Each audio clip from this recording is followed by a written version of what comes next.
ఏమో ఫ్రెండ్స్, నాకైతే ఆమె మాట్లాడుతుంటే బాధ అనిపించి నేను ఈ వీడియో పెడుతున్నా. మీకు నచ్చుతుందో లేదో, నచ్చితే మాత్రం కనీసం లైక్ అయినా చేయండి ఫ్రెండ్స్, కామెంట్ చేయకపోయినా. ఏంటంటే ఆడపిల్లను అయినా ఎవరికైనా ఫ్రెండ్స్, నేను ఆడపిల్ల మగపిల్ల అని కాదు, నా ఉద్దేశం ఎవరైనా బాధపడద్దు అనేది అయితే నాకు అనిపిస్తుంది. ఎందుకంటే ఇట్లాంటి చాలా నేను విన్నాను. నాకు బాధ తట్టుకోలేక నేను ఈ వీడియో పెడుతున్నా.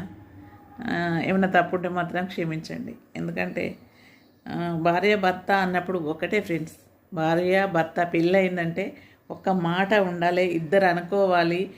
అది నువ్వే అన్నావు కాదు, ఇద్దరు నువ్వు నేను అనుకున్నా కానీ ఇద్దరిది ఒక మాటగా ఉంటేనే ఆ సంసారం బండి సజావుగా నడుస్తుంది అనేది అయితే పెద్దలు చెప్పిన మాట. ఇంకా ఎన్నెన్నో ఉన్నాయండి సూత్రాలు. ఏదేమైనా కానీ మనది మనము అనేసి